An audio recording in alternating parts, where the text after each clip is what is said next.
So hi everyone, कशा आहात सर्वजण. इथे आम्ही रेडी झालो. मी साडी घातली होती. आमच्या प्रतीच्या मुलाच्या बर्थडेला जायचं होतं आम्हाला. तर आम्ही आलो घराखाली गिफ्ट शॉपमध्ये. गिफ्ट रॅप करून घेतलं. सोमाने गाडी घेतली. मी त्याचाच वेट करत होते. मग तो गाडी घेऊन आला. पेट्रोल पंपवर गेलो, पेट्रोल टाकलं गाडीमध्ये. गाडीमध्ये निघताना थोडा गप्पा झाला आमच्या. कोण छान दिसतोय, कोण छान नाही दिसत आहे. पण नेहमीसारखंच माझ्यापेक्षा तूच सुंदर दिसतेस असं तो मला म्हणत होता. त्यानंतर आम्हाला ट्रॅफिक लागलं. ऑलरेडी आम्हाला घरातून निघायलाच खूप उशीर झाला होता. 7-7:30 आम्हाला ऑलरेडी वाजले होते. तिथून मग आम्ही आलो लोकेशनला.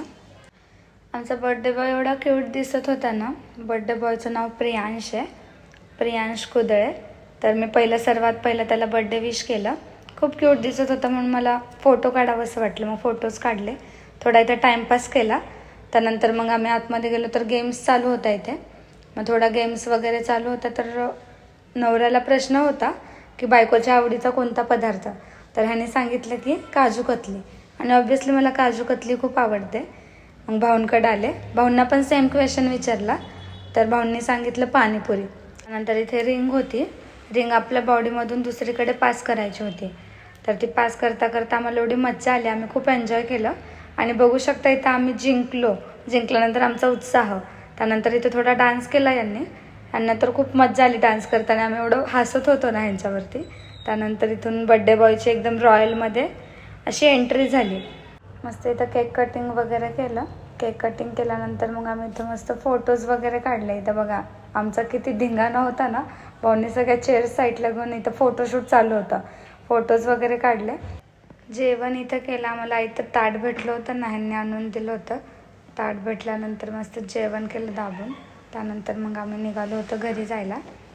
तर भाऊ आणि सानू म्हटले की चला इथून आमच्या घराचं अंतर 5 मिनिटाचंच आहे. गेलो मग आम्ही त्यांच्या घरी. बघतो तर काय त्यांच्याकडे पोपट होता. एवढा क्यूट होता तो पोपट. मग त्यानंतर इथे बघा ह्याची सचिन भाऊंची जिथं तिथं मस्करीच. त्या आदूसोबत एवढी मस्ती करत होते ना ते.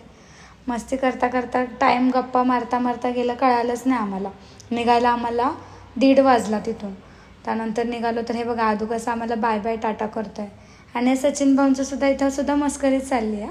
त्यांना जायचं होतं बाणेरला. ते गेले मग डायरेक्ट बाणेरला. आम्ही पण निघालो. पोहोचायला तरी आम्हाला 2 वाजले घरी. एवढं दमले होते मी गाडीमध्ये झोपून गेले.